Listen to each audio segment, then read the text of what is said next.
Bonsoir à toutes et à tous. Je suis très heureux de vous retrouver cette semaine. Je rappelle pour ceux qui sont en train de voir la vidéo qu'on se trouve aux 10 places de Jérusalem, où sais-je. Voilà, on attend beaucoup de célibataires et célibataires et célibataires. Hein. Pour organiser bien notre Hachem des rencontres, c'est pour ça qu'on est là. Hein.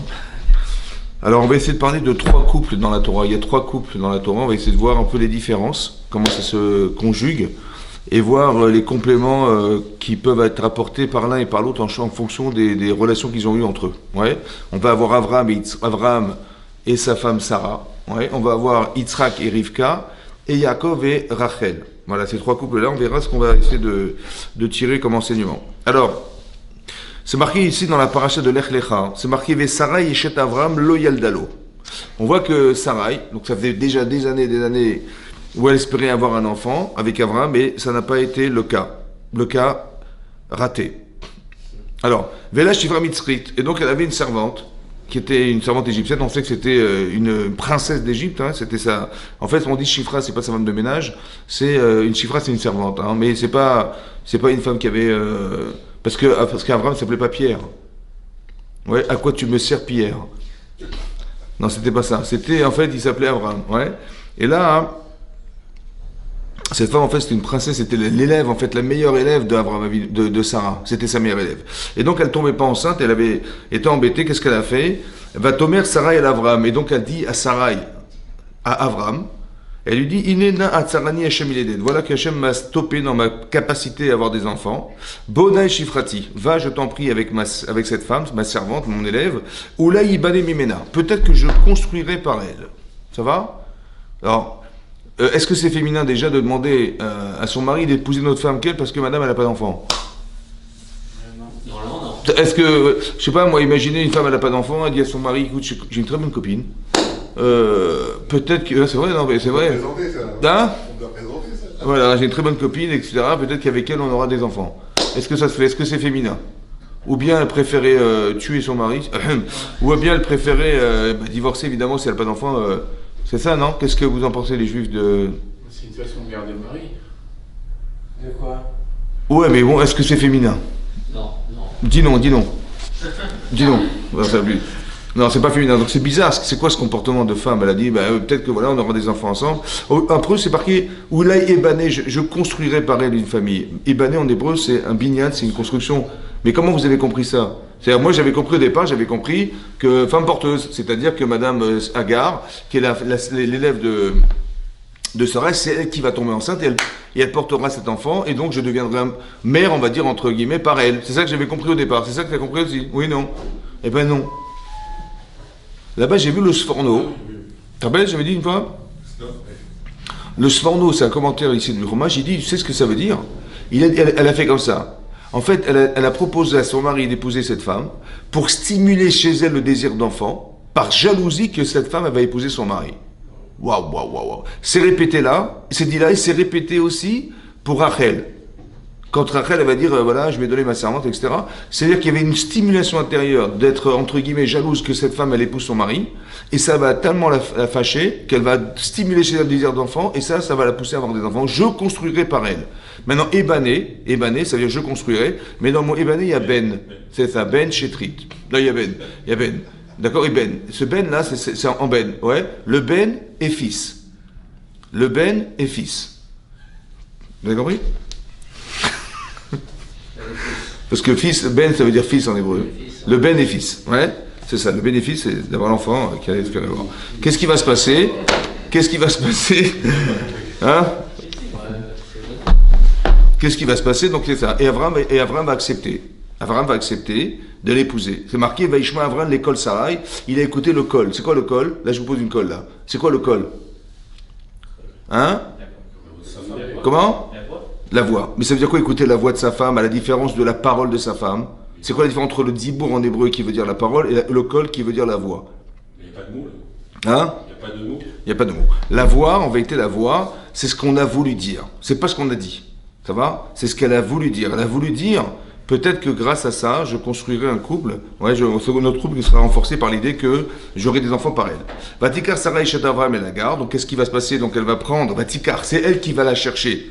Sarai, Eshet Avram et Lagar, Amitzri, Shifrata, Miket et Shanim, alors que c'était 10 ans, 10 années, la Shevet Avram et Eretz Kenan. Ça avait 10 ans déjà qu'ils vivaient en pays d'Israël, et par malgré le sroud qu'ils avaient le mérite de vivre en Israël, elle n'a pas eu d'enfant, elle espérait par le mérite de vivre en Israël qu'elle avait des enfants. Elle n'a pas eu d'enfant alors qu'elle avait 10 ans.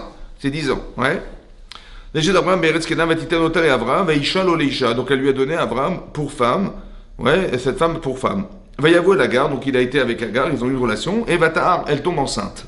Vateri qui arata. Et là, elle se rend compte qu'elle tombe enceinte. Ouais, oui. Et Agar était un peu, on va voir ce qui va se passer. Elle tombe enceinte. Vatekal gvirta benea. Est devenue légère sa maîtresse qui était Sarai à ses yeux. Ouais. Ça veut dire qu'elle est devenue légère, ça veut dire quoi? Ça veut dire que, elle a dit, mais attendez. Ma maîtresse, cette femme qui était Sarai, c'était la tzadékette, c'est la femme d'Abraham. Qu'est-ce qui s'est passé en fait? Elle a voulu, donc on a créé une sorte de triangulaire entre Sarai, Abraham et Agar. Et en fait, ce qui s'est passé, elle fait le sacrifice de permettre à son mari d'avoir un enfant par elle. Ouais, on va dire comme ça. Et qu'est-ce que fait Agar? Elle tombe enceinte, elle se vante. Et qu'est-ce qu'elle dit en fait? Elle est devenue légère, Sarai à ses yeux, ça veut dire, c'est ce qu'explique le commentaire Rashi en disant, c'est un peu moins de 10 ans, c'était en quelques minutes, mais en 10 ans, ouais, qu'est-ce qu'elle a dit? Elle a dit, mais c'est qui la tzadékette? C'est qui la vraie femme d'Abraham? Mais c'est moi. Parce que si c'était Sarai, ça fait bien longtemps qu'elle aurait eu des enfants, elle n'a pas eu d'enfants avec Abraham, donc c'est qui la tzadékette? C'est qui la femme d'Abraham, la vraie femme d'Abraham? C'est moi. Et donc elle va évacuer Sarai du couple d'Abraham. C'est ce qu'elle a essayé de faire en disant ça. Ça va? Ça veut dire qu'en tombant enceinte, on s'est rendu compte qu'elle a eu l'audace de dire une chose pareille. Elle était un peu gonflée, franchement. C'est vrai? Oui? Un peu gonflée. Mais non. Elle l'a perdu, cet enfant, ouais. Après le père. C'est pas l'enfant, c'est pas de cette grossesse que va naître Ishmaël. Mais c'est marqué comme ça. Vatekal gvirta benea. Vatomer Sarah et Abraham. Alors maintenant, elle se vend devant elle, donc imaginez-vous, Agar, elle se vend devant Sarah, prétextant, devant son mari, prétextant que c'est genre c'est elle la femme d'Abraham et pas c'est pas Agar. J'aurais été Sarah et j'aurais été voir Agar. Elle s'est un peu égarée dans son discours, c'est vrai. Donc j'aurais été Sarah et j'aurais été voir Agar. On disait mais comment tu oses parler comme ça? Je suis ta maîtresse, c'est moi qui t'enseigne la Torah, c'est ça que j'aurais fait moi en tout cas. C'est pas ça qu'elle a fait. Elle n'a pas fait ça. Elle a fait quoi? Elle a été voir son mari. C'est pour ça que je parle de ce couple-là. Vous allez comprendre pourquoi. Tomer, Sarah et Avram. Et surtout, tout à coup, Sarah, elle va voir Avram, son mari. Chamasi alecha. Hamas en hébreu, ça veut dire. Alors ici, ça veut dire ici, ça peut être la violence. Maintenant, quand il est marqué dans la parachate noire, Vatimale haaretz Hamas, là-bas c'est du vol. Ouais, on parle pas d'aéroport. C'est qu'il y avait du vol, les gens se volaient. Ouais. Mais ici, Hamasi, c'est autre chose, c'est l'injustice, vous allez comprendre. Elle dit l'injustice que je vis. Regardez. Va te mettre Sarah l'Avram, Hamasi alecha. L'injustice que je vis, je le renvoie sur toi. Anochi anatati shifrati becheker. Je t'ai donné ma servante dans ton sein. Va terrer. Et elle a vu qu'Arata, qu'elle est tombée enceinte. Va ekal benea. Et je suis devenu légère à ses yeux. A ishpot Hashem beni ubencha. Hashem jugera entre toi et moi. Elle est vraiment virulente, là. Vous avez vu la virulence qu'a Sarah vis-à-vis de son mari Abraham, alors que lui, qu'est-ce qu'il a à voir dans l'histoire? Ouais, vous avez compris que les femmes elles font un peu. Non, mais je veux dire. Ouais, mais c'est bizarre. Quel comportement elle peut avoir aussi violent vis-à-vis de ton mari? Hachem, il jugera entre toi et moi. C'est-à-dire qu'elle dit, tu vas mourir, quoi. C'est dur quand même. Comment comprendre ça? Vous avez compris? Lui, il n'a pas pris position. Comment? Abraham, quel comportement il a? Il dit rien. A priori, il dit rien. Ouais, c'est bizarre. Et donc, elle est virulente avec son mari en lui disant, mais tout ce que je subis, c'est de ta faute. Bon. Alors, on va faire Rashi. Je fais Rashi pour mieux comprendre ce qui se passe. Rashi dit Hamasi alecha. Donc, on va dire Hamas asuli alecha animati laonesh. Il dit l'injustice que je vis maintenant, sur toi, j'incombe le châtiment. Elle dit, je vis une injustice. Hamas, c'est une injustice ici. Pourquoi? Pourquoi? Vous savez que, juste avant, dans la paracha, on nous raconte qu'Avram, il a été récupéré parce que son neveu, qui était à la fois son beau-frère, il a été capturé là-bas par le Hamas, les rois qui avaient gagné la guerre, ouais, et donc il était pris. Et donc les 4 rois il y a 4 rois qui ont battu les 5 rois qui étaient présents à l'époque dans cette région, et ils ont pris son neveu qui était Lot en captivité. Ça va? Et qu'est-ce que fait Abraham? Il part pour sauver son... Il va faire la guerre contre ces 4 rois qui ont battu les 5 et récupérer la mitzvah de récupérer ses otages qui étaient l'otage était son neveu. Ça va? Et donc il récupère ça, il gagne la guerre. Il gagne la guerre, Abraham Avinu. Et qu'est-ce qui se passe? Il dit, bon, tu m'as fait des faveurs, il prie à Akadosh Baruch Hu, il lui dit, tu m'as fait des faveurs, etc. Mais Ani Olech Hari, je me déplace sans enfant. Je n'ai pas d'enfant. Ça veut dire que finalement, je n'aurai pas d'enfant, et celui qui va perpétuer la connaissance d'Abraham, le monothéisme d'Abraham, bah, c'est qui? Bah, c'est Eliezer, son serviteur, qui va il va transmettre les valeurs d'Abraham Avinu. Mais c'est pas ce que j'aurais aimé que ce soit mes enfants et pas Eliezer. Voilà ce que dit Abraham à Hachem. Je me déplace sans enfant. Il lui dit, mais t'inquiète pas, tu auras des enfants. Bon, ça veut dire que Sarah, elle sait que son mari aura des enfants, mais par qui? On ne sait pas. Ça va? Donc c'est pour ça qu'elle a peut-être proposé à Agar, etc. Parce qu'elle dit peut-être que ça ne sera pas mon mérite, ça sera le mérite d'une autre femme. Il en reste que, il a dit, je n'ai pas d'enfant. Regardez ce que lui dit sa femme. Elle lui dit, quand tu as prié Hachem, Matitenli, qu'est-ce que tu me donnes? Ve'ani olech hariri, et je me déplace sans enfant. Loïd palata el alecha, elle lui dit, mais tu n'as prié que pour toi. Ayalecha el palesinu, tu aurais dû prier pour nous deux. Ça va? Ve'iti ani nifkedet imcha, et je serais tombée enceinte de toi. Ça veut dire qu'elle est en train d'expliquer à son mari, ouais, vous avez compris? Elle est tellement conjuguée avec son mari, elle lui dit, mais si je n'ai pas d'enfant, c'est une injustice, pourquoi? Parce qu'au départ, je croyais que c'était mon problème de femme. J'ai dit, voilà, peut-être que je suis pas assez tzadékette, etc. Hachem, il a décidé que ce soit pas moi.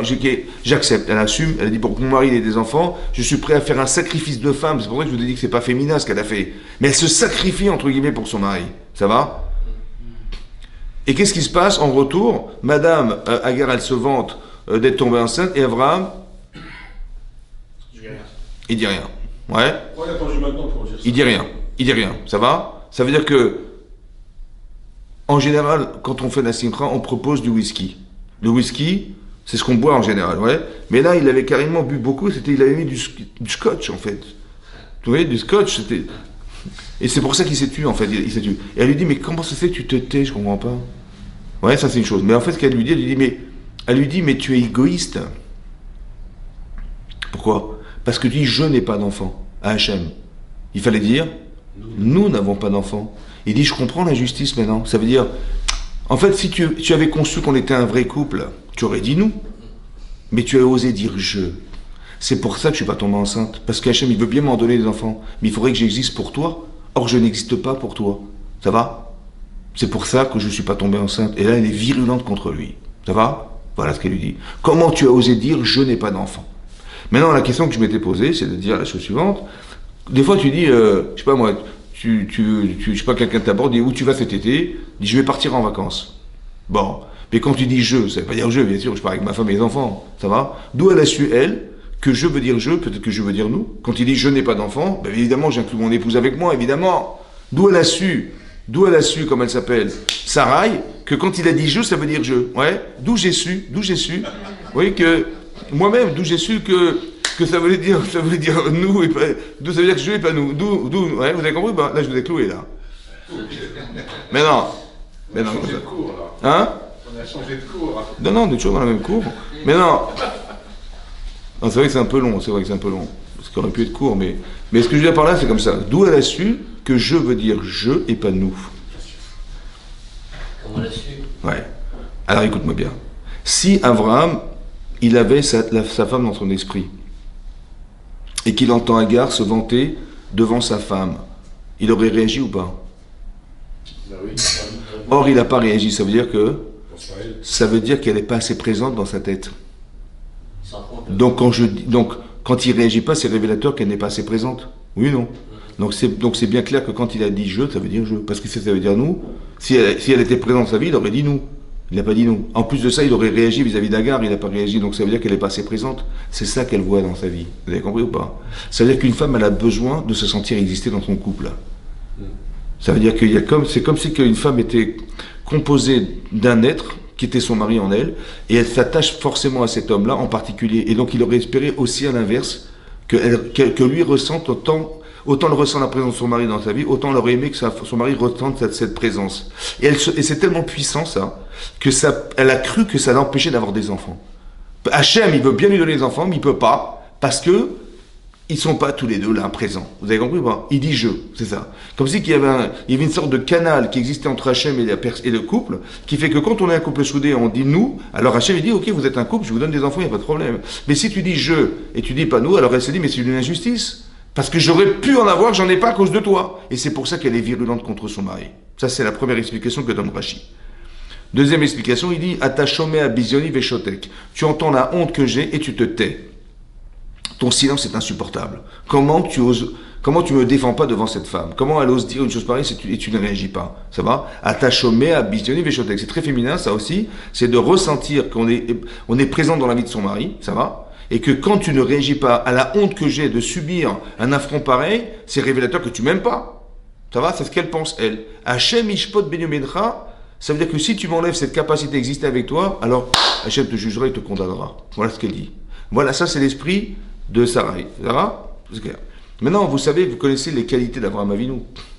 La qualité d'Avraham Avinu, c'est le chesed. C'est quoi le chesed? C'est quoi le chesed? La bonté. La bonté, c'est quoi la bonté?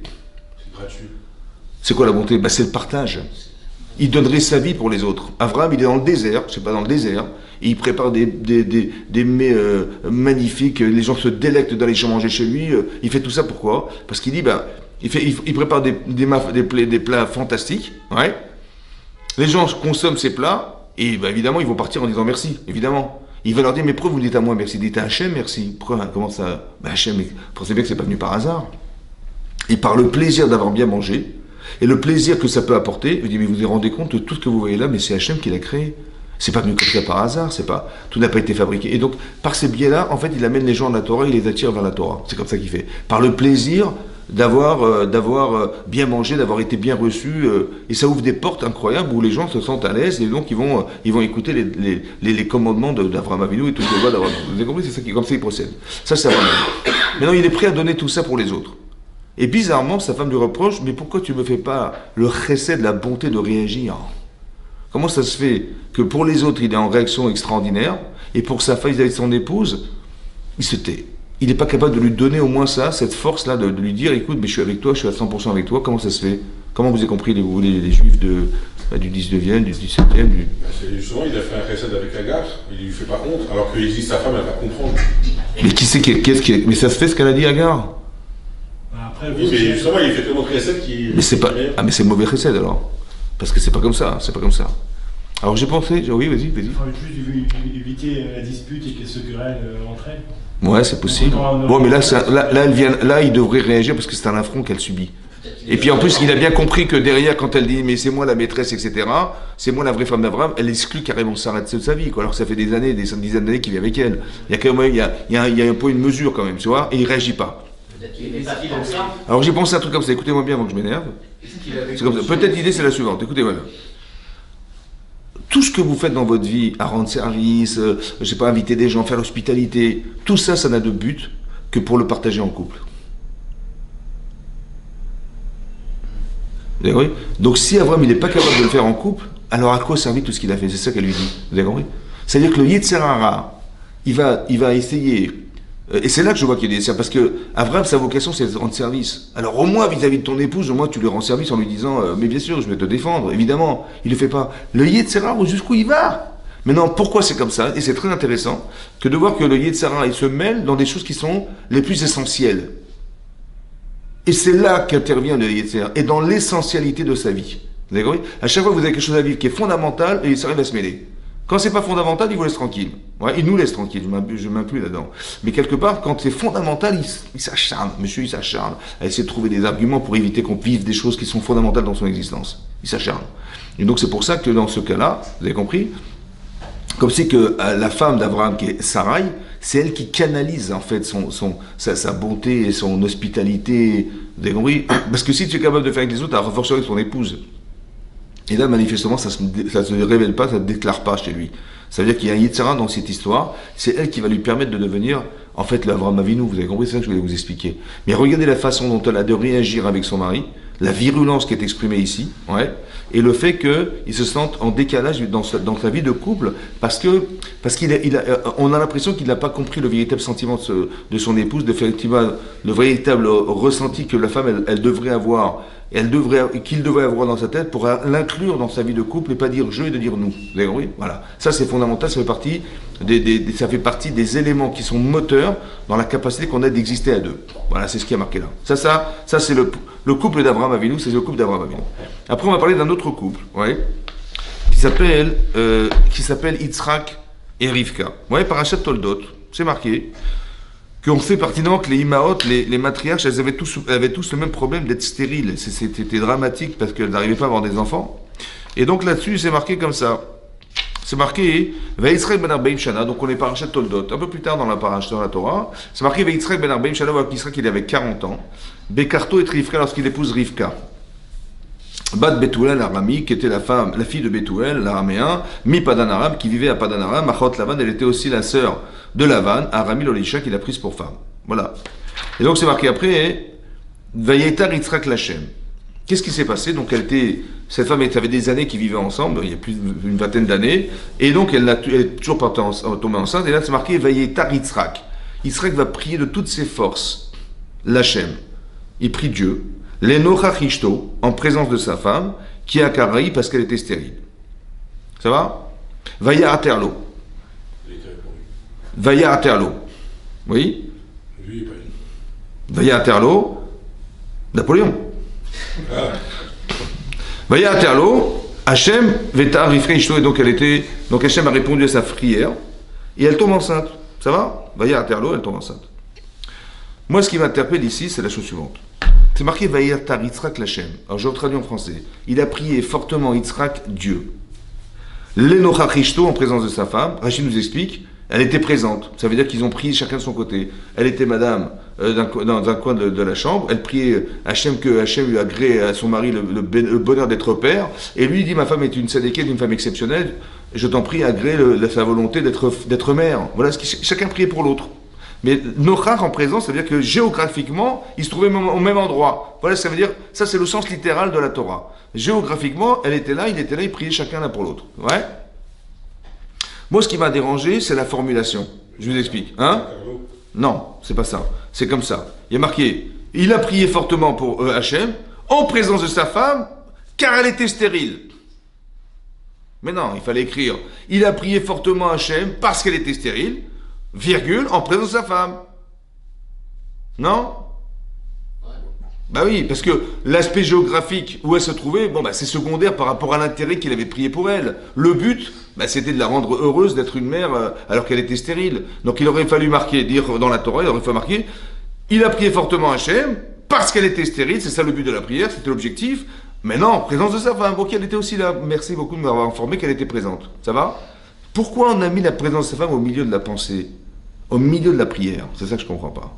Pourquoi c'est marqué qu'il a prié fortement Hachem en sa présence, parce qu'elle était stérile. En sa présence, parce qu'elle était stérile. Maintenant, je vais vous poser une question. Voilà, il y a des couples qui n'ont pas d'enfants. Ouais, ça existe, des couples qui n'ont pas d'enfants. Qui c'est qui souffre plus? Madame qui n'a pas d'enfant ou monsieur qui n'a pas d'enfant? Les deux. Qui, j'ai dit, qui le plus? Le plus. Les deux. Ah, tu dis pareil, toi, tu dis pareil. Pareil. Je pense que la femme. La femme, pourquoi la femme? Parce qu'elle est faite pour donner, Et Dieu vous le... C'est la matrice. Et Dieu vous le... Voilà. Et c'est l'homme qui le veut. Tu dis la femme parce que c'est la femme qui est censée avoir des enfants. Bon, mais un peu plus que ça quand même. Dis-moi un peu plus que ça. On va dire comme ça, le désir d'enfant chez une femme, c'est très très puissant. Ouais, d'où on sait que c'est très très fort. Parce que l'instinct maternel n'est pas plus fort. Non, quoi ça sert que je vive si j'ai pas d'enfant? Oui, c'est vrai. Mais on voit que c'est très fort. Alors je vais t'expliquer. D'où on voit que c'est très fort. Pas plus fort que l'instinct maternel. Alors là, chez la femme, c'est fondamental. Voilà, mais pourquoi, d'où on tire ça, hein? Ouais, je vais vous expliquer psychologiquement comment ça se retrouve dans la Torah. La mère juive, c'est connu. Oui, mais comment ça se retrouve dans la Torah?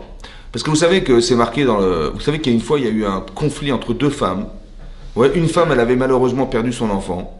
Et elle a été volée l'enfant d'une autre dame. Et ils se sont présentés devant Shlomo Ameler, Salomon. Ouais. Et donc, chacune prétextait, c'est mon fils. Chacune a dit, c'est mon fils, elle me l'a volé. L'autre dit, non, pas du tout, c'est le mien, c'est elle qui me l'a volé. Qu'est-ce qu'il a fait, Shlomo Ameler? Il a dit, écoutez, on va le couper en deux. Ouais. Vous n'allez pas faire du mi-temps, chacune. On va couper le gosse en deux, carrément. Donc, il a dit, on va prendre un sable, on va le couper en deux. La fausse mère, elle a dit, coupez-le. Et la vraie mère, elle dit, écoutez, donnez-lui.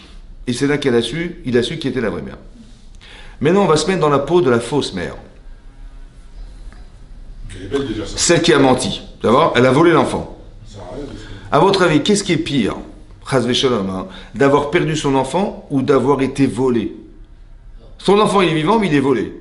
Il est chez quelqu'un d'autre. Qu'est-ce qui est pire pour la femme? D'avoir perdu cet enfant ou d'avoir été la femme à qui on a volé un enfant? Volé, ouais. Maintenant, celle qui l'a perdu, elle est en moins grande souffrance que celle qui a été volée, on est d'accord? Maintenant, mais comment c'est possible que celle qui a perdu son enfant, qui souffre moins de l'avoir perdu que celle qui a été volée, elle est prête à faire pire, subir à l'autre ce qui est pire que ce qu'elle a subi elle-même? Vous comprenez? Celle qui a été volée, ben, elle souffre plus que celle qui a perdu cet enfant. Comment celle qui a moins souffert de l'avoir perdu, elle est capable de faire endurer à l'autre quelque chose qui est pire que ce qu'elle vit elle-même? De là, on prouve que le désir d'enfant, il est tellement puissant qu'elle est inconsciente de la gravité de ce qu'elle est en train de faire dès l'instant où le désir d'enfant est très fort chez elle. Vous avez compris ça? Voilà. Parce que pour elle, c'est plus important, c'est tellement fort et tellement important qu'elle ait un enfant, que même si l'autre elle subit quelque chose qui est pire que ce qu'elle vit elle est aveuglée par ce désir, et donc le désir d'enfant est très fort chez une femme. C'est ça. Donc ici, ça veut dire qu'ici, évidemment, le désir d'enfant est plus fort chez la femme que chez l'homme. 2, elle a peur d'une chose. Elle s'accable en fait. Elle vit un drame. Pourquoi? Parce qu'elle dit, mais mon mari, il pourra jamais devenir père sans moi. Oui. Comme moi, je ne pourrai jamais voler sans elle. Vous avez compris? Vous avez compris? Ça veut dire que elle se culpabilise en se disant, mais mon mari, il sera jamais père à cause de moi. Vous avez compris ça? C'est deux culpabilités. Lui, il peut se remarier, mais elle ne pourra jamais être, maman. 2, elle se culpabilise en disant, mon mari, il n'aura jamais d'enfant parce que c'est moi qui lui procure ce bonheur. Et 3, il va se passer à un moment donné où il va vouloir avoir des enfants, qu'est-ce qui va se passer? Elle va divorcer. Et elle n'a pas envie de divorcer, elle aime son mari, il aime sa femme, mais il veut avoir des enfants, il ne peut pas avec elle, c'est impossible. Donc, elle a trois paramètres qui la dérangent, alors que lui, il n'en a pas plus que 1 ou 2. Vous avez compris? Donc, c'est vrai que c'est elle qui souffre plus. Maintenant, écoutez-moi bien. Ici, on voit la différence. Écoutez-moi bien. Yitzhak, qui sait que sa femme, elle souffre plus que lui. Évidemment, puisqu'elle n'a pas d'enfant, et elle culpabilise. Quel est le rôle du mari dans ce cadre-là? Qu'est-ce qu'il doit faire le mari dans ce cadre-là? Alors, c'est marqué, ici, écoutez-moi bien, c'est marqué, il a prié fortement pour elle en présence de sa femme. En présence de sa femme. Elle était là, sa femme. En présence de sa femme. Donc, c'est quoi l'intérêt? Ça, c'est le pshat. Mais moi, j'ai expliqué autrement, en expliquant. En présence de sa femme. À la différence d'Abraham, où elle n'était pas assez présente, sa femme. C'est pour ça qu'il a dit « je ». Vous comprenez? Là, il a tiré les enseignements de l'erreur de son père. Il a dit non. C'est pour ça que c'est marqué « Il est Totot Israël ben Abraham ». Pourquoi on nous dit qu'il est le fils d'Abraham? Parce qu'il a essayé de gommer, peut-être, il a gommé les erreurs de son père. Qu'est-ce qu'il a fait? Lui, il était carrément partenaire de son épouse. À la différence d'Abraham qui est un peu, entre guillemets, retiré de la relation qu'il avait avec sa femme. Vous avez compris ce que je veux dire? Entre guillemets, je dis bien entre guillemets, faire attention à ce qu'on dit. Mais quelque part ici, c'est marqué, il a prié fortement en présence de sa femme. Comme si que la stérilité de son épouse était un argument pour être plus présente avec elle. Vous comprenez ce que je veux dire? Maintenant, il faut comprendre une chose. Ici, c'est marqué que Vayaterlo Hachem, il a écouté, comme il a dit, Eliaou, il a écouté, lui, la prière de cet homme et pas de sa femme. Ouais, il a marqué Vayaterlo Hachem, elle priait de son côté.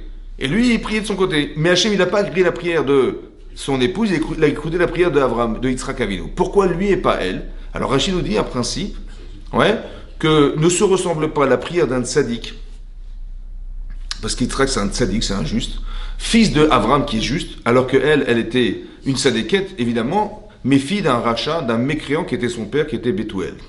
Voilà ce qui est marqué dans Rachid. Maintenant, tout le monde pose la question, mais qui c'est qui a le plus de mérite, franchement? Ton papa, c'est un tzaddik, c'est un rave, c'est je sais pas quoi. Ouais, évidemment, depuis que t'es petit, on te met la kippa, on te met les tzitzit, t'as fait ta bar mitzvah, on te fait les brachot, de Birkat Hamazon, toutes les mitzvot. Donc, il est éduqué dans la Torah, monsieur, il était éduqué. Mais elle, son père, c'est un rachat, c'est un mécréant. Son frère, c'est un Lavan, on sait que c'est un roublard, un escroc. Et elle vit à Padarabout, il y a que des Réchaïm. Elle s'est battue toute sa vie pour, malgré tout, l'influence qu'il y avait l'environnement autour d'elle, de rester une tzaddiquette. C'est très, très difficile.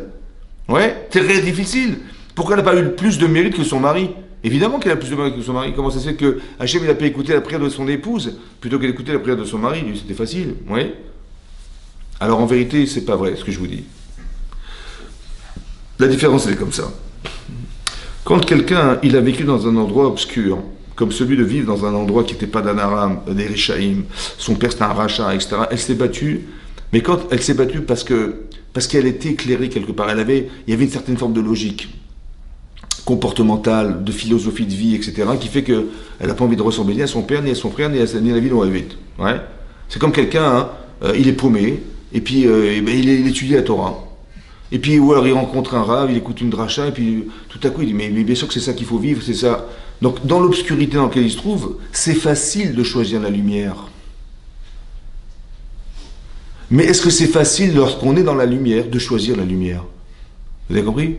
Ça veut dire que on n'a pas demandé à des gens d'être des robots. Vous avez compris? Tu mets tes tefilines, tu mets ta kippa, tu mets ton katan, tu mets ta dinde, tu fais la prière, machin. En fait, par éducation, on peut robotiser des actes qui font que on fait Shabbat, c'est normal, on fait tout normal, on a été éduqué comme ça, c'est normal. Ouais. Le problème d'Yitzhak, c'est d'arriver à remettre tout en cause. C'est-à-dire comment ça fonctionne dans la tête, c'est comme ça. En fait, il faudrait que j'arrive, en tant qu'éducateur, en tant que père, ou en tant qu'enfant, d'arriver à mettre de l'obscurité pour arriver à mettre ce que je sais, que j'ai appris mes parents, de la Torah, pour éclairer ce qui est obscur. À l'inverse de celui qui est le Baal Tshuva, qui découvre la Torah, lui il est paumé, il ne sait pas où il va, il ne sait pas quoi faire, et tout à coup il découvre quelqu'un, il découvre la Torah, là, il y a un couloir qui s'ouvre à lui, avec une lumière incroyable, il dit c'est ça qu'il faut faire, mais évidemment que c'est ça. La difficulté de vivre, elle est dure, mais le choix il est simple. Parce que c'est sûr que c'est ça qu'il faut faire, c'est une chose sûre. Ouais. Est-ce qu'on se lasse? Est-ce qu'on est lassé d'une chose sûre? Non, c'est pour ça. Donc c'est très important mais oui, c'est très important qu'il faut arriver à voir que la personne qui est perdue, la lumière en face d'elle, elle a compris que c'est ça qu'il faut faire. Par contre, quand tu es déjà dans la lumière, tu ne sais pas quoi faire. Tu dis, mais évidemment, c'est ça qu'il faut faire. Non, il faut que tu remettes en cause et comprendre à quoi la Torah vient répondre à ta vie. En quoi ça répond. Alors il faut poser la question. C'est pour ça que, peut-être la Haggadah de Pessah, qu'est-ce qu'on fait avec nos enfants à Pessah? On lui dit pas, dis-moi ce que tu sais de l'Égypte. Non, Manishtana, dis-moi, quelle est la différence entre ça et ça? La question, c'est la partie obscure de ma vie. Et là, après que tu as une question dans ta vie, alors la Torah elle va mettre de l'éclairage. Tu vas t'inspirer de ce que tu sais. La remise en cause. C'est pour ça que c'est plus compliqué d'être fils de religieux que de fils de pas religieux. Vous avez compris? C'est ça le mérite de Yitzhak Avinu. Mais qu'est-ce qu'il a fait en fait? Il a remis en cause. Et donc ça veut dire qu'il n'a pas pris les choses comme elles doivent arriver, mais il les a remises en cause pour arriver à mettre un éclairage nouveau dans sa vie. Vous avez compris ça? À la lumière de ce qu'il a su. Maintenant, c'est ça qui est marqué là. Donc Yitzhak, il est tzaddik, ça veut dire quoi? C'est quoi tzaddik? Ouais. C'est quoi? C'est juste. Mais ça veut dire quoi? Ça veut dire comme ça. C'est quoi un tzaddik? C'est pas quelqu'un qui va répéter ce qu'on lui a dit de faire. Il y a marqué qu'il est tzaddik ben tzaddik. Ça veut dire que son père est un tzaddik, mais lui il est devenu tzaddik. C'est quoi devenu tzaddik? Il a son chemin, il a créé un chemin. Chazak ou balour. C'est ça qui est très compliqué. C'est plus compliqué de retrouver de la lumière là où il y a là, que d'être aspiré vers une lumière lorsqu'on est dans l'obscurité. C'est ça, c'est la difficulté de faire ce choix qui est difficile. Et c'est en ça que Yitzhak, il est tzaddik. Vous avez compris? C'est pour ça qu'Hachem, il a écouté sa prière à lui, en particulier. Vous avez compris? C'est ça. Maintenant, qu'est-ce qui s'est passé? Hachem écoute ta prière, mais ça veut dire que, pourquoi il est tzaddik? Parce qu'un tzaddik, c'est quelqu'un qui se préoccupe de la souffrance de l'autre.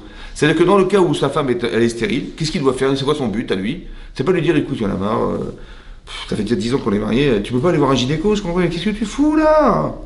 Va t'occuper de toi, va te voir un gynéco. Non, c'est pas ça qu'il a fait. Vous savez ce qu'il a fait? Il a dit, mais qu'est-ce qui se passe? T'es triste, tu te sens pas bien et tout? Il dit, je suis triste, on n'a pas d'enfant. Je dis, alors, oui, d'accord, ça va ça. Et alors? Et alors, il faut qu'il lui tire les verres du nez. C'est-à-dire, oui, je culpabilise, voilà, je suis ta femme, je te procure pas ce bonheur à cause de moi. Je dis, mais t'inquiète pas, on va y arriver. En fait, il écoute son épouse. Il s'investit de sa souffrance. Mais comme il sait que sa femme, elle souffre plus que lui, ouais, il le sait. Alors il faut qu'il lui sorte, il faut qu'elle le dise, il faut qu'elle dise tout ce qu'elle a. Qu'est-ce qu'il va faire lui? C'est quoi le tzaddik, soit un tzaddik? C'est qu'il va prendre à charge, dans sa prière, la souffrance de son épouse. Vous avez compris? C'est ça un tzaddik. C'est quoi un juste, quelqu'un qui est juste? Ouais. C'est pas qu'il est juste en disant, écoute, chacun son rôle. Moi je suis un homme, t'es une femme, tu t'occupes de tes problèmes de femme. Il va la renvoyer sur tes difficultés. Non, c'est pas ça qu'il a fait. Il a pris à charge sa souffrance. Vous avez compris ce que ça veut dire, ça? Il a prié en présence de son épouse. C'est-à-dire qu'il s'est investi de la souffrance de son épouse, et c'est ça qu'il a analysé, et qu'il a accepté, et qu'il a pris sur lui, et c'est comme ça qu'il a pris comme un homme qui vit en couple. Vous avez compris? L'enochachishto qui incarne, en présence de sa femme parce qu'elle était stérile. Vous avez compris? C'est pour ça qu'on n'a pas mis la stérilité en face de la prière. S'il aurait pu prier par intérêt en disant mais j'ai pas d'enfant, etc. Ma femme est stérile, je t'en prie, faites qu'elle ait des enfants. C'est pas ça qu'il a dit. Il a investi sa vie dans la souffrance de son épouse. Et c'est comme ça qu'il a pris en charge cette souffrance et qu'il l'a associée à la sienne.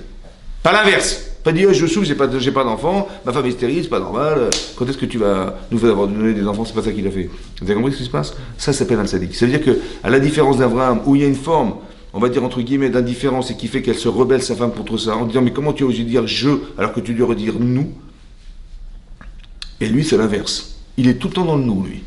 Vous avez compris? Il est avec elle, il est à 100% avec elle. Ça c'est Yitzhak Avinu. Yaakov. Alors Yaakov, justement. Alors c'est très intéressant, vous allez voir. Hein? Alors justement, vous allez voir Yaakov Avinu, comment ça s'est passé. Alors il est toujours la même chose. Ouais, de sa femme, disons qu'il a épousé plusieurs femmes. Yaakov Avinu a épousé plusieurs femmes. Léa, elle a eu des enfants. Les servantes ont chacune des enfants. Ouais. Et là, Rachel va se plaindre. Alors je vais vous lire ce qui est marqué. Et après on va voir ce que ça veut dire. Oui, mais comment c'est marqué dans le texte? Alors je vous lis ce qui est marqué, après on réfléchit. Va terrer Rachel, elle a vu Rachel, donc on est parachet de Vayetse. Va terrer Rachel, kilo yalado le Yitzhak, que velo yaldalo le Yitzhak, le Yaakov, pardon, qu'elle n'a pas donné d'enfant à Yaakov. Va tekane Rachel be'achota. Et la marque est marquée, Rachel, elle a jalousé sa sœur qui était Léa. Jalousé, ça veut dire quoi? Jalousé, on a l'impression qu'elle ne peut pas l'avoir. Comme elle ose me narguer avec ses enfants, je suis jalouse. Non, c'est pas ça. Rachel nous explique, je suis jalouse de ma sœur. Ça veut dire qu'elle a dit, moi, j'ai pas d'enfants, ma sœur en a. Mais c'est sûrement parce qu'elle est plus de tzadékette que moi qu'elle a des enfants. Je la jalouse. J'aurais tellement voulu atteindre son niveau. Vous avez compris? C'est-à-dire que même la jalousie, ça s'oriente. Pas dans le sens égoïste de penser dans son intérêt personnel, mais dans l'intérêt d'évoluer par la différence qui existe chez sa sœur. C'est ça. Va tekane Rachel barota, va tomer. Et elle a dit, elle est Yaakov, elle parle à son mari.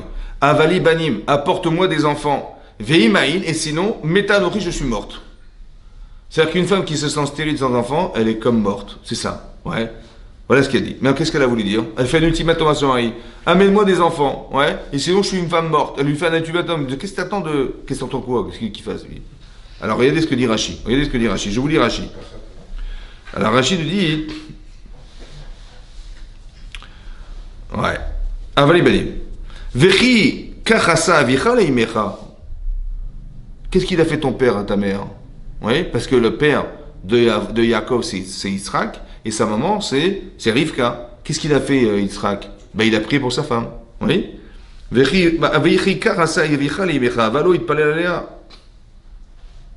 ce qu'elle lui dit, je n'ai pas d'enfants, mais amène-moi des enfants. Ça veut dire qu'est-ce qu'elle dit à son mari?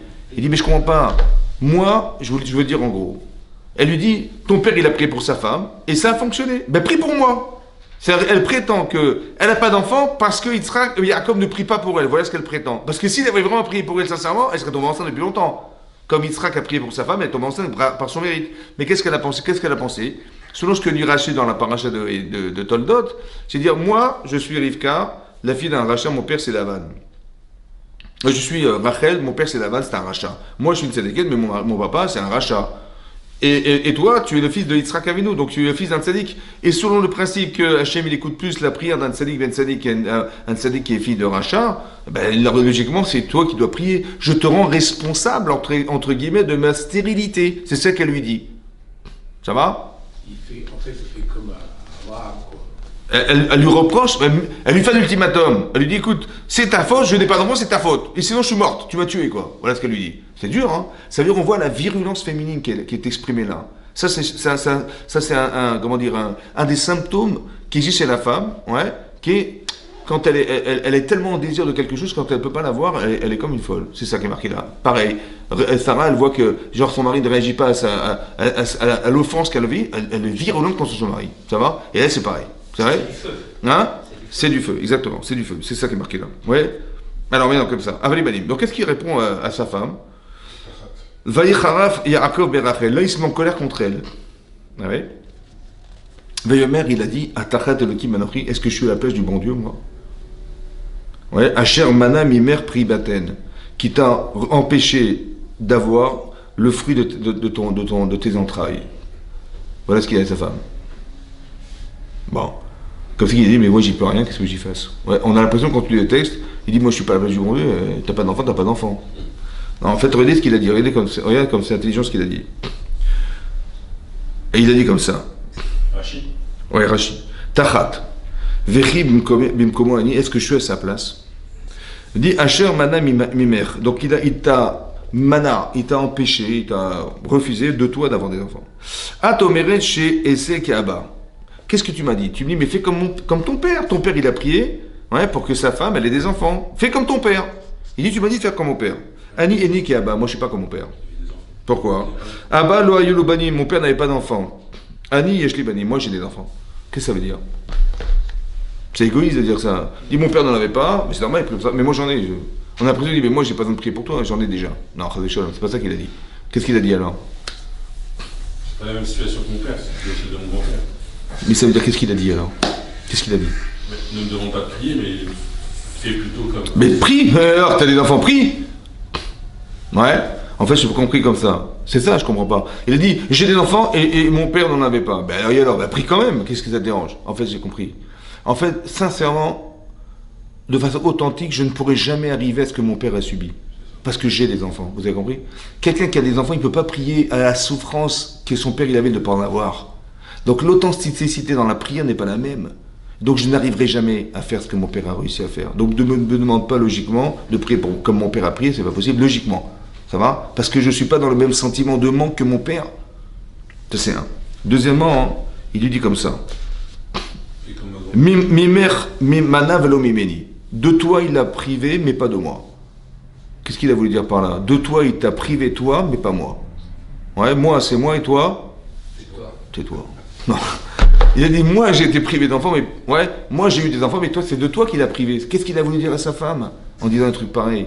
Il dit c'est de toi qu'il a privé, pas de moi. Alors j'ai pensé comme ça. Le problème vient de toi. Hein? Le problème vient de toi. Ouais, mais c'est méchant de dire un truc pareil. Ah, si. Mais non, je crois pas. C'est pour ça que je dis que c'est pas. Il faut élever le niveau, quoi. Non, c'est pas ça. Qu'est-ce qu'il a dit à sa femme alors? De toi, il a prié, pas de moi. Alors c'est comme ça, écoutez bien. Je ne pourrai jamais prier comme mon père a prié parce que l'intensité de la prière comme mon père a pu atteindre, elle n'est pas la mienne. J'ai des enfants. Je ne peux pas être en souffrance de ce qui me manque pas, c'est impossible. Ça, c'est un. Maintenant, logiquement, si il fallait que je prie comme mon père il a prié, ouais, donc Dieu, il aurait dû me priver d'enfants. J'aurais dû ni avoir d'enfants ni avec Léa, ni avec les autres femmes que j'ai épousées. C'est ça qu'il a dit. Or, si Hachem m'a donné des enfants, ça veut dire quoi? Le travail, c'est pas la prière. C'est autre chose. Non, c'est ça, mais quoi? C'est toi qui vas prier. Ça veut dire comme ça. Si la prière elle devait venir de moi, ouais, comme mon père il avait dû prier pour sa femme, alors Hachem aurait dû me priver carrément d'enfants. Ça veut dire que j'aurais dû ni avoir d'enfants ni avec ni Léa ni avec les autres femmes. C'est vrai ou pas? Or Hachem m'en a donné donc ne compte pas sur moi. Ça vient de toi. Il faut que toi tu deviennes cette femme. Vous avez compris la différence? Écoute-moi bien. Parce qu'en fait cette femme c'est qui? C'est Rachel. Elle va engendrer qui? Yosef. Et Yosef, cet enfant-là, de 17 ans, il va se retrouver tout seul en Égypte, beau gosse qu'il est, dans toute la corruption la pire en Égypte, avec abandonné par ses frères, etc. Donc, sur le plan psychologique, il faut qu'il soit en béton pour arriver à résister à tout ce qu'il va subir. Ben ça, c'est toi qui vas lui apporter cette force, la Emouna. Et la Emouna, ça va se traduire chez toi dans la capacité que tu as de devenir cette femme. Comme si que l'enfant que tu dois donner en naissance, il est là, et toi tu es là. Alors, si tu comptes sur moi, ouais, j'ai mon mari, mais tu n'arriveras jamais à atteindre cet enfant. Dans la logique, c'est quoi de l'expliquer? Si Bémet, Yitzhak, il a prié pour sa femme, c'est parce qu'ils étaient tous les deux privés d'enfants. Donc il avait lui l'incapacité à en avoir, parce qu'il dépendait de sa femme, et elle, dans la frustration de ne pas pouvoir permettre à son mari d'être dans le bonheur d'en avoir. Ils ont un tronc commun qui s'appelle la souffrance de ne pas avoir d'enfant. Je peux comprendre que dans l'union des deux couples, de ce couple-là, il y avait quelque chose qui les unissait, c'est le fait de manquer d'enfants. C'est ça. Mais moi, c'est pas le cas, j'en ai des enfants. Donc je pourrais jamais atteindre le niveau d'intensité de prière, c'est impossible. Ça, c'est un. Deuxièmement, si Bémet, tu avais raison qu'il fallait que je prie pour toi, ouais, comme tu penses, comme mon père a prié, alors il a fallu que Hachem m'en prive. Et là, j'aurais été d'accord j'aurais compris que ça dépend de moi. Mais or, il m'a donné des enfants. Donc c'est l'inverse. Ne compte pas sur moi. Il faut que tu deviennes cette femme, Rachel, tu deviens cette femme capable de pouvoir atteindre ce qu'Hachem attend de toi. Tu n'es pas Rachel. Parce que si tu étais Rachel, tu aurais engendré Yosef depuis longtemps. Cet enfant-là, il doit naître d'une femme qui s'appelle Rachel. Or, tu n'es pas cette femme. Et que par la prière, tu vas atteindre ton intensité de manque, et c'est toi qui va te permettre de... Donc surtout, ne compte pas sur moi. C'est ça qu'il est en train de dire. De moi, il n'a pas manqué d'enfant, il m'a jamais privé d'enfant, c'est de toi qu'il a privé. C'est-à-dire, c'est l'inverse de ce que tu crois. Vous avez compris? C'est-à-dire que Yaakov, il a une autre façon de réfléchir que Abraham, qui a, entre guillemets, ne pas senti le manque de sa femme. Yitzhak, il est complètement complice, et lui, il a une capacité à gérer son couple autrement en expliquant à sa femme que c'est différent de Avraham Avinu et c'est différent de Yitzhak Avinu. C'est différent. La différence, elle est que eux, ils n'avaient pas, moi j'ai, et donc ça veut dire que si j'ai, alors c'est qu'Hachem, il n'attendait pas de moi quelque chose de particulier. Bien sûr que je peux prier. Un, ça sera pas, je n'arriverai jamais à atteindre ce niveau. Et deux, logiquement, si c'était vrai, j'aurais dû être privé d'enfants, ce qui n'est pas le cas. Donc ça veut dire qu'il attend que de toi des enfants. De toi, il a privé. C'est toi qui donne. Comme si qu'il renvoyait la responsabilité qu'elle avait de prier pour elle-même, à la différence de Sarah qui a dit mais comment tu écoutes la honte que j'ai et tu ne réagis pas, et de celle d'Israël qui est complètement complice de la souffrance de son épouse. Vous avez compris? C'est-à-dire qu'il y a trois couples avec trois dimensions différentes et trois attitudes qui sont à la fois émettent, mais tout dépend du contexte. Vous avez compris? Et tout est vrai, mais tout dépend du contexte. C'est-à-dire qu'en tant que mari ou en tant que femme, la femme, elle va absolument avoir un lien très puissant avec son mari. C'est ce qu'on voit chez Sarah. Et quand ça s'est pas réalisé, elle est en grande frustration profonde. Israël, il est carrément dans la perspective de rendre de son épouse. Et donc, quand il la voit malheureuse, ça le rend malade. Il va prier pour elle pour avoir des enfants, ouais, autant que pour lui, mais plus pour elle que pour lui, entre guillemets. Et Israël, Yaakov, il va sentir que sa femme est en décalage parce qu'elle croit que ça dépend de lui. Elle dit, moi j'ai des béquilles, c'est mon mari. Il va m'aider, on va marcher ensemble. Non, ne compte pas sur moi. C'est ça qu'il lui dit. C'est dur à dire, hein, mais c'est comme ça. Parce que Hachem, si vraiment il comptait sur lui et pas sur elle, alors il aurait fallu qu'il n'ait pas d'enfant, ce qui n'était pas le cas. Et donc ça veut dire qu'il a espéré qu'elle devienne cette femme qui va engendrer. Et c'est ce qu'elle va réussir à faire. Elle va devenir cette femme par la stérilité. Elle va devenir la femme qui va engendrer Yosef par elle-même. Vous avez compris la différence de Rivka qui a dû dépendre de son mari et de Sarah qui a dû dépendre de son mari. Est-ce que c'est clarinette? Pourquoi est-ce qu'il fallait que Yosef il dépende de Rachel et pas de Yaakov? Pourquoi qui Yosef. Oui. Pourquoi ça dépendait de sa mère et pas de son père? On ne sait pas. C'est ce qui est marqué dans la Torah. C'est-à-dire qu'on apprend ici un chidouche gadol, un grand chidouche. C'est que la femme, elle a une force de tefila qui est très très puissante. Ouais, la prière de la femme, c'est très fort. Et que dans un cas particulier où il fallait que son mari, puisque c'est un couple, c'est pas un problème personnel. Vous comprenez que c'est pas un problème personnel. C'est un problème de couple. Ça n'a rien à voir. Et donc il faut qu'il y ait une complicité dans la difficulté à exister ensemble. C'est ça. Et ça se trouve à travers les enfants, ici dans le cadre des enfants. Oui. Donc ils vont engendrer des enfants exceptionnels parce qu'ils ont un désir très profond d'avoir des enfants exceptionnels. C'est comme ça. Et par la prière, il y a des neshamot qui se baladent. Hachem il dit, tu veux quoi? Tu veux quoi? Tu veux celui-là? Tu veux celui-là? Mais ça dépend de toi. Ça dépend du désir que tu as. Tu veux un enfant de sadique, combien tu veux? Le fait d'être stérile, en général, on explique la stérilité comme un problème. Une femme qui est stérile, elle en souffre. Ouais. Elle dit, le bon Dieu m'a abandonné, je ne sais pas ce que j'ai fait dans la vie pour être privée d'enfants. Elle s'accable en fait. Ouais, elle culpabilise ce qui lui arrive. Mais en vérité, je veux dire un truc, c'est entre nous. Hein. C'est exactement le contraire.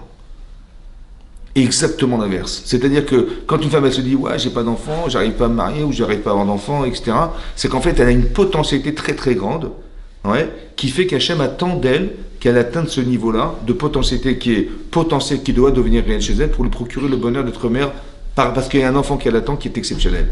Parce qu'elle est exceptionnelle. Hein? Si elle n'a pas de potentiel, elle n'a pas d'enfant. Si elle n'atteint pas ce potentiel, elle ne peut pas l'avoir. Mais pourquoi? Écoute-moi bien. Parce que l'enfant qui doit naître doit passer par elle. Mais cet enfant, il est exceptionnel. Elle est exceptionnelle, mais elle est potentiellement exceptionnelle. C'est ça qu'il lui dit à Yaakov. Il y a un qui n'est pas exceptionnel, mais voilà un enfant. Et bien, c'est pas ça qui est prévu par Hachem. Michel Berach a voté noir comme Yaakov. Ça veut dire que chaque femme, elle a un enfant qui lui convient. Ça va? Mais en fonction de ce qu'elle est. Tu comprends? Mais non. Il faut qu'elle atteigne cette potentialité. Mais c'est ça que je voulais dire. Non, c'est ça qui est marqué là. C'est ça qu'Yaakov dit à sa femme. Mais non, mais ça dépend pas de moi. Ça dépend que de toi. Il faut que tu deviennes cette femme. Et l'enfant qui va naître de toi, il dépend essentiellement du niveau que tu vas atteindre dans ta vie. C'est ça qu'il lui dit. Si c'était de moi, avec plaisir, j'aurais prié. Mais ça sert. J'aurais jamais l'intensité qui est nécessaire pour l'arriver. Je ne peux pas, parce que j'ai des enfants. Et deux, si c'était vrai, j'aurais été privé d'enfants, ce qui n'est pas le cas. Donc ça veut dire qu'Hachem, il te dit à toi, ne compte surtout pas pour moi. C'est l'inverse. Ne compte pas sur moi. Ne compte que sur toi-même. Alors, il vaut mieux avoir un petit potentiel et moins d'un coup. Ou un petit boulot, comme ça. C'est vrai, mais c'est pas ça. C'est pas ça. Comparé à celui qui a un grand potentiel et qui n'a jamais rien. Mais si, parce qu'en vérité, il doit l'atteindre. Il faut qu'il atteigne. La pression exercée. Mais écoute-moi bien, le Yetzer Hara, il est là pour nous décourager. Ça va? Elle lui dit, mais prie pour moi, mais en fait, c'est le Yetzer Hara, c'est qui lui est en train de lui expliquer. Tu consommes, mais c'est ton Yetzer Hara qui te fait croire que c'est comme ça. Ou une femme va s'accabler en disant, mais j'ai pas d'enfant, j'ai été abandonné, Dieu m'aime pas, elle va lâcher la religion, je sais pas ce qu'elle va faire. Mais c'est un faux problème. C'est l'inverse. Elle est tellement énorme, cette femme-là, qu'Hachem, comme toutes les femmes, Imaot, Sarah était exceptionnelle, Rivka exceptionnelle, c'est des femmes exceptionnelles. Elles vont engendrer de l'exception. Mais il faut l'atteindre, cette exception, vous avez compris? C'est pour ça que Sarah a pris 75 ans de sa vie pour avoir un enfant, parce qu'il y a un truc de fou. L'autre, elle a pris 20 ans de sa vie pour avoir un enfant. Mais ça veut dire que la potentialité, elle dépend de la capacité que tu as de devenir cette personne. Et là, et le fait de s'exercer à prier Hachem, etc., ben, ça amène à une proximité avec Hachem qui, lorsqu'elle est atteinte, ça se résout tout de suite. Vous avez compris ce que je veux dire? C'est ça. Vous avez compris? C'est ça qui est marqué là. C'est pour ça que Jacob, il va demander à sa femme de se détacher de l'espoir qu'elle attend de lui, de prier pour elle. Il faut surtout pas qu'elle compte sur lui. C'est ça la différence. Il n'a pas d'empathie pour elle. Comment? Il n'a pas d'empathie pour elle. Non, c'est pas bien compris. Hein. Il a une empathie extraordinaire. Hein. C'est pas ça que j'ai voulu dire. Hein. J'ai voulu dire simplement que il adore sa femme, mais il dit ne compte pas sur moi dans la mesure où, c'est comme tu dis, je vais ouvrir une entreprise. Ouais. Je dis, ouais, mais j'ai mon frangin, j'ai mon truc. Mais non, il faut que tu te débrouilles tout seul, mon chéri, il faut que tu te débrouilles. À un moment donné, il faut que tu prennes à charge que tu dois devenir tout seul. C'est comme ça. Ouais. Il faut que tu te déplaces par toi-même, il faut que tu rédiges. Donc si tu comptes sur les autres, bon, bah, tu vas réussir en association avec d'autres, tu vas réussir, mais jamais avec autant d'intensité que si tu l'avais fait tout seul. Tu comprends? C'est ça. C'est pareil. Cette femme, elle doit devenir cette femme. Elle n'est pas cette femme, entre guillemets. Elle n'est pas cette femme. Elle va le devenir par la capacité qu'elle a de prier Hachem, de devenir cette tzadékette qui va faire que la stérilité n'est qu'un moyen qui lui permet d'atteindre quelque chose qui s'appelle elle. Est-ce que c'est clarinette? Hein? Israël, il fait le tikkun de son père, Abraham. Oui, c'est ce que j'ai expliqué. Ouais. Ça, hein? Oui, c'est ce que j'ai. La complicité des deux êtres. C'est ça que j'ai. Il est le fils d'Abraham. Il a tiré les leçons entre guillemets des erreurs de son père. C'est vrai. Voilà. Et lui, il a tiré les leçons de ce que elle a cru qu'il était comme son père, ce qui est faux, tu vois. Et donc elle lui dit, mais il suffit de prier, fais la prière. Mais c'est pas ça la prière. Tu dis, ouvre ton sidour et fais ta prière et demande à Hachem que. Mais c'est pas ça. Il faut de l'authenticité, il faut de la véracité dans ce qu'on fait, dans la prière. C'est pas la même chose. Donc quand tu le sens pas, tu le sens pas. Tu peux pas dire, Dieu va faire du cinéma, non, il faut que tu ressentes profondément ce désir d'avoir des enfants. Mais il dit, mais je peux pas, j'arrive pas. Et j'en ai déjà. Je vois des enfants qui courent dans le jardin, tu me demandes de prier comme quelqu'un qui n'en a pas. C'est très très difficile. Le sentiment de souffrance n'est pas le même. T'as compris? Parce que je le sens pas. Je le sais, mais je le ressens pas. Je sais que c'est difficile, mais je le ressens pas. C'est comme tu dis, imagine-toi sauter en parachute. Ça va? Bon, tu te vois sauter en parachute. Mais quand tu vis le saut du parachute, c'est pas le même. Quand tu sautes dans le vide, c'est pas pareil que si tu t'imagines sauter dans le vide. C'est pareil. C'est pareil. Est-ce que c'est clair? Razak ou Baruch? Alors, le Rav qui a eu un gosse à 80 ans.